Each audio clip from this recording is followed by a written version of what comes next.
তথ্য বিচাৰি কোনোবাই যদি মোক টকা দিয়ে কিয় টকা দিব লাগে তেওঁ ঠিক আছে যদি টকা দিয়াটো আমি গম পাইছো কোনোবাই গম পাইছে যে এই দুৰ্নীতিৰ কাৰণে তেওঁ আবেদন কৰিছিল তেওঁ মনে মনে থাকিল কাৰণ টকা দিলে অফিচাৰে ধৰা হওক এজন বিডিঅ বুলি আমি ধৰিলো সকলো বিডিঅ বেয়া নহয় মই ধৰি লল বিডিঅ এজনে ঠিক যদি বাকি 10 জনে গম পাইছে সেই 10 জনো আবেদন কৰক সকলোকে টকা দিব পাৰিব নেকি কথাটো আজি পাব্লিক মানি মিছইউজৰ কাৰণে আপুনি কথা কোৱাটো শুদ্ধ কিন্তু মই কোৱাটো পিছৰ পৰ্যায়ত সেই তথ্যখিনি আহৰণ কৰি অনাৰ পাছত তেওঁলোকে এই তথ্যখিনি এটা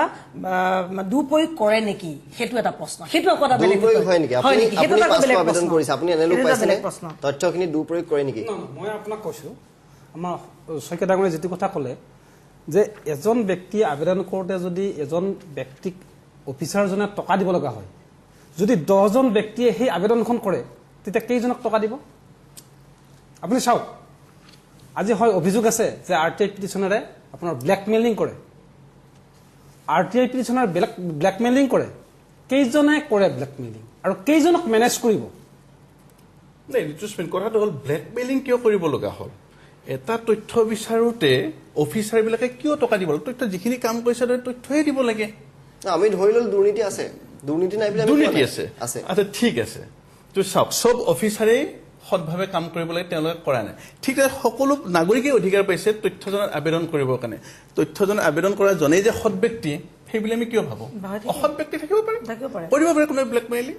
আপুনি নকৰে এখেতে নকৰে মই নকৰো যদি আমি নকৰো আমি নকৰিলে হ'ল আমাৰ মাজত কিবা থাকিব পাৰে হেটো এটা বেলেগ সেট না হেটোটা কিন্তু এটা ডিবেটৰ না হেটোটা কিন্তু বিতৰ্কৰ বিষয় হৈ পৰিছে যে এই তথ্যখিনি আনি পেলাই পাছত তথ্যখিনি আহৰণ কৰালৈকে ঠিকে আছে আৰটিআই খনক ব্যৱহাৰ কৰি তথ্যখিনি তেখেতে আহৰণ কৰিলে কিন্তু তাৰ পাছৰ পৰ্যায়ত তেওঁ যেতিয়া বিসংগতি তাত দেখা পালে সেই বিসংগতি তেওঁ যদি না না তেওঁ সেই বিসংগতিটোৰ কাৰণে সেই য'ত ধৰা বিসংগতি হৈছে ধৰি ললো কোনোবা এজন টিচাৰ এপইণ্টমেণ্টত বিসংগতি হৈছে বা আমাৰতো ভাৰতবৰ্ষৰ সমাজ ব্যৱস্থাৰ প্ৰতিটো ক্ষেত্ৰতে বিসংগতি আছে সেইটো আকৌ আপুনি যদি ডিবেট কৰিবলৈ যায় এঘণ্টা আপোনাৰ কাৰণে একেবাৰে কম হৈ যাব গতিকে বিসংগতি চাৰিওফালে বিসংগতি গতিকে আপুনি য'তেই যায় আৰটিআই কওক বিসংগতি ওলাবই আৰু বিসংগতি যেতিয়া ওলাব সেই বিসংগতিটোৰ পাছত যদি আপোনাৰ মনৰ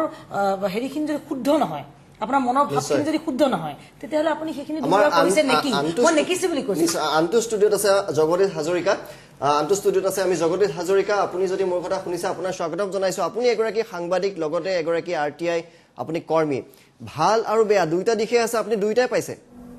হয় কি কল আকৌ এবাৰ ক'ব নেকি হয় আপুনি এগৰাকী সাংবাদিক এগৰাকী আৰটিআই কৰ্মী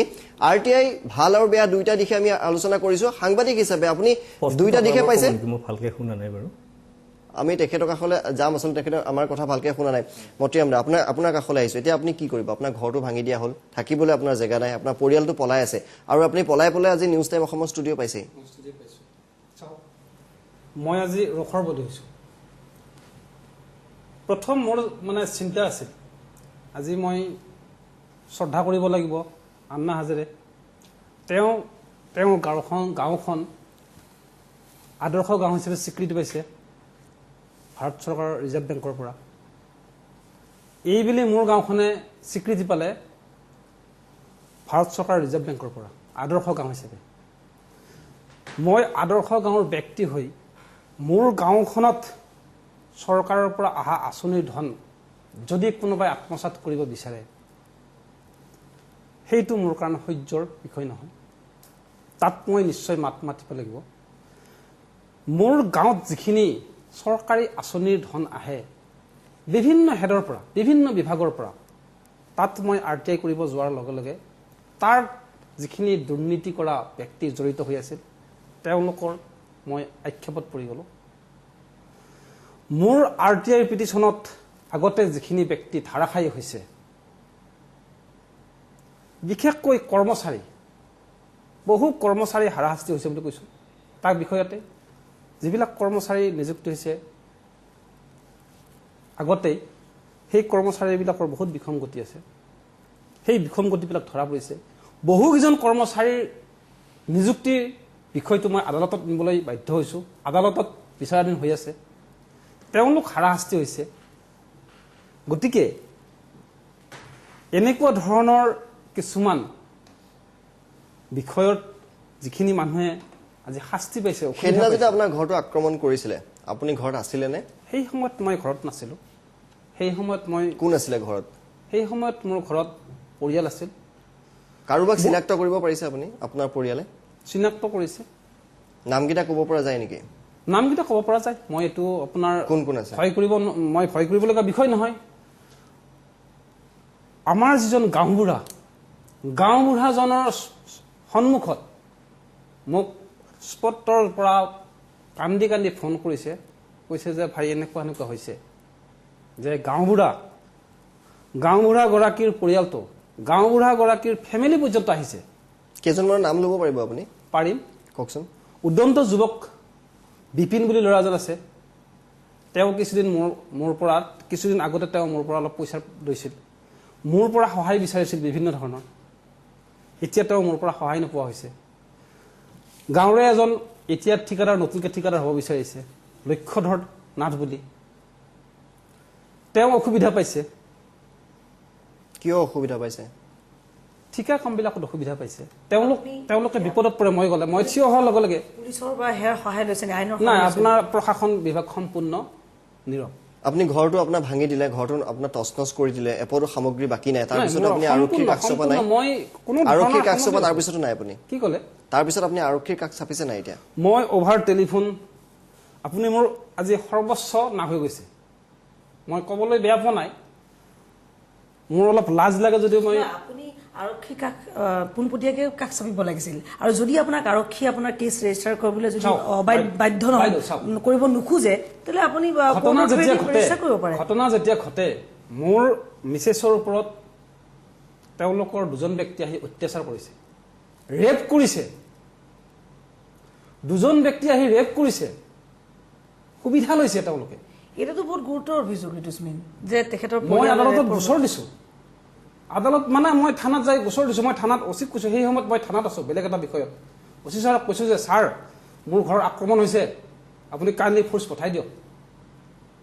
কৈছে নাই একো হোৱা নাই আপোনাৰ ঘৰত একো হোৱা নাই মই বোলো ছাৰ মোৰ মিছেছে ফোন কৰিছে তেওঁৰ বিপদ হৈছে তেওঁক আক্ৰমণ কৰিছে তেওঁৰ ওপৰত আপোনাৰ অত্যাচাৰ হৈছে অচি নীৰৱ তাৰমানে আৰক্ষীয়ে কোনো ধৰণৰ গোচৰ ৰুজু নকৰিলে আমি ঘৰটো দেখুৱাইছো যিটো ঘৰৰ অৱস্থা এই মুহূৰ্তত আমি দেখুৱাইছো অপৰাজিতা ভূঞা আপুনি যদি দেখিছে ঘৰটোৰ অৱস্থা কিন্তু ছবিয়ে মিছা কথা নকয় ঘৰটোৰ ওপৰত আক্ৰমণ হৈছে চাওক আপোনাৰ মোৰ ঘৰ যি দুটা ঘৰ আছে এটা মই চেৰিকালচাৰৰ পৰা পোৱা মোৰ মিছেছে পাইছে আনটো ঘৰ মই আইওৱে ঘৰ ইন্দিৰা আৱাস গৃহ পাইছোঁ মোৰ এটা ফিচাৰী আছে RKVY স্কিমৰ পৰা ফিচাৰীটো পাইছোঁ আপুনি আৰক্ষীয়ে পাছতো আপোনাৰ গোচৰ ৰুজু নকৰিলে না গোচৰ ৰুজু কৰিছে নাই মই নাজানো তেওঁলোকে মই FIRটো দিলোঁ মই মিছেছক নেক্সট আহি পেলাই উদ্ধাৰ কৰি লৈ গ'লো উদ্ধাৰ কৰি মিছেছক লৈ যায় মই অভাৰ টেলিফোন পলাবলগীয়া আপুনি কি হ'ল পলাবলগীয়া পৰিস্থিতি উদ্ভৱ হৈছে নেকি নাই আপোনাৰ তাত মই যদি থাকিলে মোক মাৰি পেলাব মোক মাৰি পেলাতো মোৰ পৰিয়ালটো মাৰি পেলালে হয় মোৰ পৰিয়ালটো মাৰাটো বাদ দিয়ক মোৰ খবৰ ল'বলৈ যিমানজন ব্যক্তি গৈছে সকলোকে মাৰিছে আপুনি ফটোত দেখিছে যে আপোনাৰ চাইকেল এখন 3-4খন চাইকেল ভাঙি পেলাইছে মোৰ আমি ঘৰটো দেখুৱাইছো টিং ঘৰটোৰ বেৰ আমি চাইকেলখনো দেখুৱাম ঘৰৰ ভিতৰৰ আজবাব কাপোৰ কানি মোৰ একো নাই সৰ্বোচ্চ শেষ কৰি দিছে সৰ্বোচ্চ তাৰ পিছতো আপোনাৰ পৰিবাৰৰ ওপৰত নিৰ্যাতনৰ চেষ্টা চলোৱা হৈছিল চেষ্টা নহয় তেখেতে কৈছে নিৰ্যাতন চলোৱা হৈছে বুলি তেখেতে সবতকৈ ডাঙৰ গুৰুত্বৰ অভিযোগ এইটো বুলিয়ে মই এই মুহূৰ্তত ভাবি লৈছো কাৰণ এগৰাকী মহিলাৰ ওপৰত যদি সঁচাকে তেওঁ এনেকুৱা ধৰণৰ এটা অভিযোগ এইটো বহুত ডাঙৰ অভিযোগ আমি এটা বিৰতি লৈছো বিৰতিৰ পিছতে আমি পুনৰ আহিম আমি এইখিনিতে প্ৰকাশ কৰো যে তেখেতে এটা গুৰুত্বপূৰ্ণ অভিযোগ আনিছে আচলতে ডাঙৰ ঘটনা কৈছে তেওঁ পৰিয়ালৰ ওপৰত তেওঁ পৰিবাৰৰ ওপৰত নিৰ্যাতন চলোৱা হৈছে যিটো এই মুহূৰ্তত পোহৰলৈ আহিছে এই বিষয়টো বিৰতিৰ পিছতে কথা পাতিম অপৰাজিতা ভূঞা অধিবক্তা আমাৰ সৈতে আছে কি ধৰণৰ তেওঁ আইনী সহায় ল'ব পাৰে সেই বিষয়ে আলোচনা কৰিম